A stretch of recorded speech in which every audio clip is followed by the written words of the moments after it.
అధిరన్ సంచ మహేశ్వరంకి అతి సమీపంలో HMDA approved villa ప్లాట్లు ఈఎంఐ మరియు బ్యాంక్ లోన్ సౌకర్యం అందుబాటులో. బంగారం వెండి రెక్కలు వచ్చినట్లే ఎగిరిపోతా ఉన్నాయి. కొంచెం బంగారం రేటు తగ్గిందనుకుంటే వెండి ఏకంగా 20,000 దాకా పెరిగిపోయింది కేజీకి. దగ్గర దగ్గర 1,70,000కు చేరుకుంది వెండి కేజీ. గత కొద్ది రోజులుగా అసలు వెండి బంగారం రెండు కూడా పెరుగుతూనే పోతున్నాయి. కొంతమంది ఏమో అసలు తగ్గే అవకాశమే లేదు, ఇది ఇంకా పెరిగిపోయి దివాళీ నాటికి బంగారము వెండి రెండు కూడా 2 లక్షల దాకా చేరుకునే అవకాశం ఉందని అంటున్నారు. ఒక్కసారి మనం మార్కెట్ ఎనలిస్ట్ ఉన్నారు, ఆయన ప్రభు గారు, కాకపోతే పాపం జర్నీలో ఉన్నారు, వందే భారత్ ట్రైన్లో ఉన్నారు, అయినా కూడా ఆయన కాల్ చేసిన వెంటనే ఒప్పుకున్నారు. ఆయనతో మాట్లాడి మరిన్ని వివరాలు తీసుకుందాం. నమస్తే అండి ప్రభు గారు. నమస్తే మేడం. ఏంటి సార్, వెండి బంగారం ఇంకా అద్దు అదుపు ఏం లేదా? రేపు దివాళీ నాటికి ఏదో ఇంకా పెరిగిపోతుందని కొంతమంది, ఏం లేదు దివాళీ నాటికి కొంచెం తగ్గుతుంది అని కొంతమంది అంటున్నారు. దంతెరాసు ఉందని కూడా చాలామంది ఏం చేయాలి, ఎట్లా కొనాలి, ఎంత కొనాలి అని చెప్పేసి భయపడిపోతున్నటువంటి పరిస్థితి ఉంది. మీరు చెప్పండి సార్, ఏంది పరిస్థితి అసలు? Both brothers are chasing yellow and white. Okay, ఇద్దరు నేనంటే పోటీ పడుతున్నారు. అదే కదా. సో ఏదైనా గోల్డ్ కొంచెం వెనకబడింది అనుకోవచ్చు, సిల్వర్ ముందుకెళ్తోంది. అంటే స్ట్రక్చరల్ గా పెరుగుతోంది సిల్వర్. ఎందుకు పెరుగుతోంది? ఇండస్ట్రియల్ కన్సంప్షన్ ఎక్కువైంది కాబట్టి. ఓకే, గోల్డ్ చూస్తే మనకి ఏదైనా ఈక్విటీ అసెట్ క్లాస్ లో ఈక్విటీ ఇబ్బంది పడుతున్నప్పుడు ఆల్టర్నేట్ అసెట్ ఏది పెట్టుకుంటారు? హెడ్జింగ్, గోల్డ్ చేసుకుంటారు. అంటే జియో పొలిటికల్ టెన్షన్స్ ఏదన్నా ఉన్నప్పుడు, అలాంటప్పుడు గోల్డ్ హెడ్జింగ్ కోసం ఇక్కడ ఉన్న లాస్ అయితే ఎవరైతే ఇక్కడ ఇన్వెస్ట్మెంట్ చేశారో దాన్ని హెడ్జింగ్ చేసుకోవడానికి సిల్వర్ గోల్డ్ మీద ఇది చేసుకుంటారు. సో అది బ్యాలెన్స్ చేసుకోవడానికి అట్లా గోల్డ్ ఇది అవుతోంది. సిల్వర్ మటుకు వెనక్కి చూసేది లేదు, తగ్గేది అంటూ ముందుకు వెళ్తూనే ఉంది.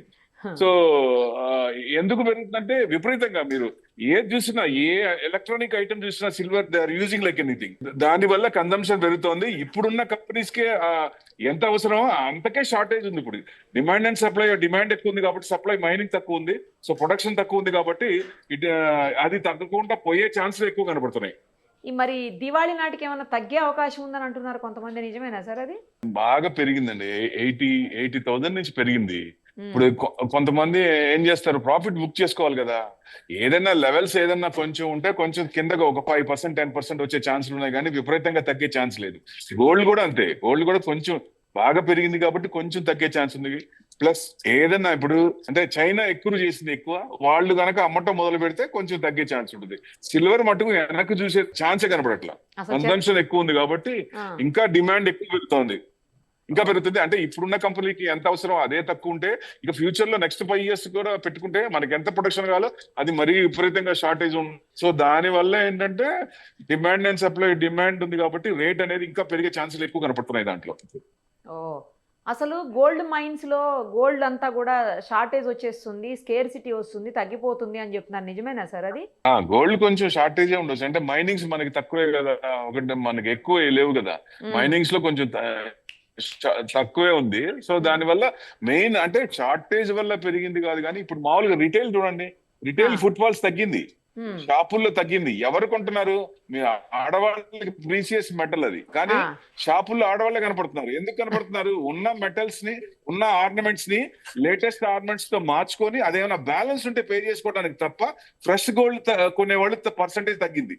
ఏమో సార్, షాపుల్లో చూస్తే చాలా మంది కనపడుతున్నారు, మరి కొనడానికి వెళ్తున్నారో లేకపోతే చూడడానికి వెళ్తున్నారో తెలియదు కానీ. అదే నేను చెప్తున్నా, మీరు కొనే వాళ్ళే ఉన్నారు కానీ రీప్లేస్మెంట్ చేసుకుని చేసుకునే వాళ్ళు ఉన్నారు. అట్లా గోల్డ్ కి అయితేనేమో గ్లోబల్ అన్సర్టనిటీ, ఇప్పుడు హమాస్ యుద్ధం కానీ అలాంటివన్నీ కొంచెం సెటిల్ అయ్యేటట్టు ఉన్నాయి.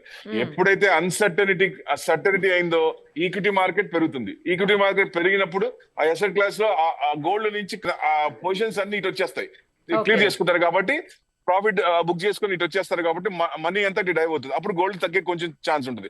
విపరీతంగా తగ్గుతుందా అంటే విపరీతంగా తగ్గే ఛాన్స్ లేదు. ఎందుకు అంటే అది సెంట్రల్ బ్యాంక్స్ ఎన్ని ఎక్కువ చేస్తున్నాయి కాబట్టి. చైనా కూడా ఇదివరకు అసలు ఎక్కువ చేసేది కాదు, అదేది విపరీతంగా చేస్తుంది చైనా. మ్యూచువల్ ఫండ్స్ లో పర్మిషనే లేదు, 1% ఇస్తే ఇప్పుడు 3 to 5% మ్యూచువల్ ఫండ్స్ వాళ్ళే ప్రతి ఫండ్ లో సిల్వర్ అండ్ గోల్డ్ ETF లో ఒక అలాట్మెంట్ ఇస్తున్నారు. So that's the difference. Okay, ఏంటి సార్ 2030 నాటికి 3 లక్షల నుంచి 5 లక్షల దాకా చేరుకునే అవకాశం ఉంది బంగారం అంటున్నారు, నిజమేనా? అంటే ఎప్పుడైతే ఇక్కడ అన్సర్టనిటీ ఉందో అక్కడ ఆల్టర్నేట్ గా అది పెరిగే ఛాన్స్ ఉంటుంది, కానీ అది Okay. నిలబడదు. అన్సర్టనిటీ అంత సర్టనిటీకి వచ్చినప్పుడు అది కొంచెం తగ్గే ఛాన్స్ ఉంటుంది. అసలు అంటే ఎప్పుడన్నా తగ్గడం బంగారం పెరగటమే చూసాం కానీ తగ్గటం చూడలేదు కదా సార్. అంటే ఎప్పుడు చూసారు పెరగడం? ఈ సంవత్సరమే కదా, లాస్ట్ 4 years 3 years నుంచి ఏదో కోవిడ్ తర్వాతే కదా. అంతకుముందు బంగారం మీద రిటర్న్స్ ఏ ఉన్నాయి. బంగారం ఈజ్ ఏ డెడ్ ఇన్వెస్ట్మెంట్. వాటి మీద ఇప్పుడు మనకి రేట్ కనపడుతుంది కాబట్టి మీకు ఎక్కువ పెరిగిపోయింది అనిపిస్తుంది. అంతకు ముందు గోల్డ్ అంత పర్సెంటేజ్ రిటర్న్స్ లేవు కదా.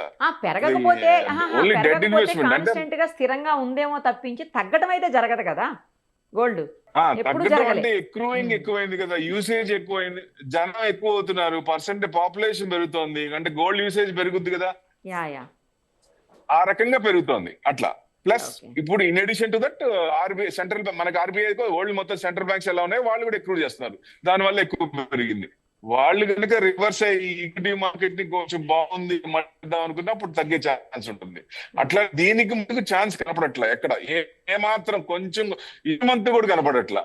సో డెఫినెట్ గా ఇంకా పెరిగే ఛాన్స్లు ఎక్కువ కనపడుతున్నాయి. మీకు 5 years టార్గెట్ పెట్టుకున్న 2.5 వరకు వచ్చే ఛాన్స్ ఉందంటే the probable more to reach 2.5. Okay. So investment purpose లో అయితే వెయిట్ చేయడం బెటరా అండి, పెట్టేయచ్చా ఇప్పుడు?